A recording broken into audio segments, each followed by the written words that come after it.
Hey everyone, welcome to another video. Today we're going to talk about issue number 17 of Immortal X-Men, written by Kieran Gillen. But before we dive into the story, I want to ask you a favor. If you enjoyed this video, please leave a like and a comment to help the channel grow. So with that said, this issue opens up with Charles walking alone while having a conversation with the Sinister deep within his mind. So while they're having their conversation, Sinister lets Charles know that yes, he is indeed within his mind, but not quite the same as before. Because during the day, Charles is able to be himself. But at night Sinister was able to take control of his body. And during the late hours he made Charles do unspeakable things. Now for Charles, this was completely unacceptable. And since the day was now coming to an end, he was dead set not to allow this to continue. So with everything laid out on the table, Charles, let it be known by sunset he would have Sinister gone one way or another. So as he geared up for one last jump, Sinister interrupts Charles and pleads for Charles not to take the one-way ticket. So with that said, Sinister proposes an alternative. He proposes for Charles to hear him out and allow him to help him understand his end goal. So with that said, we jump over to Exodus, Hope, and Jean Grey going against Apocalypse. Now just to add some context to what is going on from Jean's perspective.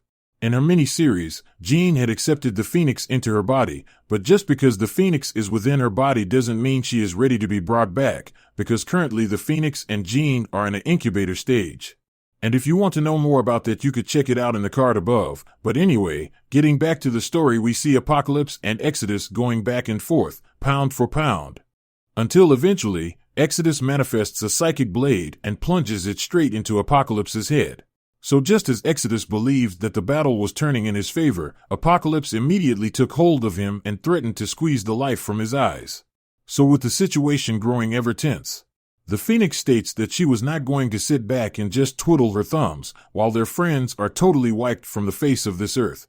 And with that said, like we've seen in the final issue of Jean Grey, the Phoenix allowed Hope to absorb just a little taste of her abilities, just a little taste of its power. And with the Phoenix power flowing through Hope, she was able to eliminate Apocalypse with one single strike. Now with him gone, Hope says that she felt so strong when she was connected to it, when she was connected to the Phoenix force. Now with victory in their grasp, things suddenly shift when Jean returns to her feet in what appears to be trouble, because almost immediately Jean cries out for the two to help her, but before they can do anything, something takes over her body and states that Jean is the house where it lives, and it is the house where Jean Grey lives. The white-hot room is where the Phoenix lives. And in due time everyone will learn more about it, and it hope it wasn't too rough. And just like that, an exhausted Jean Grey collapsed to the ground. Now following that strange interaction, we transition back over to Charles listening to Sinister. And the first thing Charles asked him was if Forge's cure worked, in which Sinister responds by saying that he is still currently in the hole, and the part that is talking to him is the part of him that is still within Charles. And as for the cure itself, it did indeed work. It was able to destroy the Sinister gene from everyone that was infected, and as for the reason behind him being able to talk to Charles, that is thanks to an older project called Project Black Womb. And through that old project, his genome was able to reattach to Charles for the time being. But this is not to be considered a win-all-be-all for Sinister's plans, because this old tech was beaten before by Charles in the past, so with Sinister barely hanging on by his fingertips, Sinister was fully aware that Charles's conscious mind is way too powerful for him to handle. So because of that, he chose to manipulate his body during his sleep. Which is pretty ironic, because up to this point, Sinister has been doing everything he could to take control over the island, and now all his plans to use the great power of Charles Xavier is reduced to protecting the island. And just to drive the point home, Sinister continues on to say that he wasn't lying when he was thrown into the pit, because one of his peers basically becomes a more terrifying god. So much so, at this current moment he is working on something to fight it. Now, at this moment, Charles believes that Sinister would say anything to ensure that he does not take his own life. So with Charles far from believing him, Sinister then decided to take this one step further by allowing him to explore his mind. And once in his mind, Sinister tells him that he is not in Charles's league and that he should have stuck with being Apocalypse's science lackey. Because, as it currently stands, Sinister, life is nothing. Because in his mind is a cold, empty, sad place. It was such a sad place that Charles went as far as to say that he felt sorry for him. It was so bad that Sinister as a person was compared to broken glass with bad jokes. And because he was barely a paper mask, it was only then when Charles started to believe that Sinister was telling the truth about the virus not currently inhabiting any other mutant but himself. So with the information in hand, Charles contacted Emma and told her not to ask any questions, because he has some good news. And the news was that all the mutants infected with Sinister's DNA are currently free, with the exception of himself. So with that realization, Charles continued his conversation with Sinister by telling him that he does believe that a terribly horrifying Dominion is coming and the only person that Sinister can influence is Charles. And see, that wasn't the only thing that Charles discovered while traveling through his mind. Because Charles also discovered the Sinister had no real backups.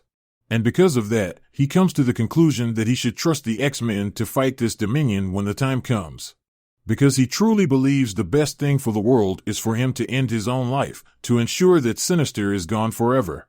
So with time running out and Charles fully convinced that he is doing the right thing, Sinister, with no time to waste, ended up telling Charles that he was not the one to ascend to godhood, even though he lived in the Red Diamond timeline. And during that timeline, he discovered that he was not the one that made it, but instead another version of him. And the only reason why he knows it's another Sinister is because it let him see enough to know that it is true. So with his case made, Sinister dropped to his knees and pleaded with Charles, saying that they have to stop it or at least find a way to take down the godhood while it is still new. But see, Charles still wasn't sure about everything, because when Charles was in Sinister's mind, he also saw that Sinister once tried to take him over permanently, which, with all honesty, was to be expected, but at the end of the day, he lost. And as for the future Sinister, everything he achieved was consumed by the winner, and became part of the Dominion.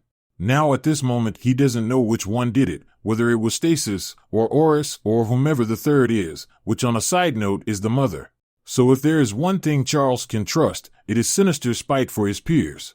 And then Sinister goes on to say Krakoa was a great idea, and he wishes he hadn't messed it up because of his desire to become a Dominion. In fact, Sinister stated that he was compelled as if he didn't have a choice but to do what he did. So with that said, Charles also says that Sinister must take responsibility for his actions, which was exactly what Sinister was trying to do. So with their conversation coming to an end, Charles brings up how Sinister is doing all of this out of spite, fear, and everything that is beneath him. In which Sinister replies by saying, that is all he has.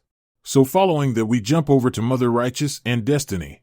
Now during their interaction, the mother tells Destiny that Exodus and Hope is back with Jean Grey, which was strange to Destiny because she was under the impression that Jean died during the Hellfire Gala. So right in the middle of the conversation, Mother Righteous pulls out a dagger and goes straight for Destiny. But before she was able to stab her, Mother Righteous tells her that they are in the White Hot Room, not the past or the future, and she is more worried about what she had seen outside of time and space. More worried if she may have seen the Dominion. So with that out there, the mother attacks, and the last words Destiny let out was, she knew the mother was a Sinister, and unfortunately, she also knows that the mother doesn't truly know what she is doing. Now despite the warnings, the dagger plunges itself into the chest of Destiny. So as Destiny lay bleeding on the ground, she pleaded for the mother to listen, but Mother Righteous had no intention of doing so. Until out of nowhere a young mutant child entered the room, only to be met by the crime that just took place. So with the cat out of the bag, the boy took off to warn the rest, leaving Mother Righteous to cash in the remaining Krakoan thanks. Because on the very next page we see Exodus and Hope getting all the details from the kid, just as the island started to act crazy. So with Krakoa fighting against its inhabitants, Exodus and Hope spring into action and start to fight back against the island in the attempt to save whoever they could. So with the clock ticking, the mother slips into the infirmary and kidnaps a comatose state, Jean. So with Mother Righteousness up to no good, we jump back over to Charles and Sinister standing on the shoreline having yet another conversation. Now during this interaction, Sinister gives Charles his red diamond and tells him that he doesn't have his full lab, but he does have a method that could help in the process of stopping the Dominion, and that is by using said diamond. So with the diamond tossed in the water, Sinister goes on to say that it can get them both off the island and where they need to be, and their first stop is Muir Island. So with the two off on their adventure, we pick up in the White Hot Room with Jean Grey on a chain being led through the desert by Mother Righteous. And that last bit of dialogue we get from the Phoenix is it asking itself if it could truly die. So with that said, this issue of Immortal X-Men comes to an end.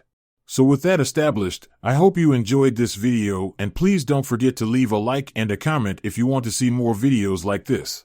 Thank you for watching, and I'll see you in the next review.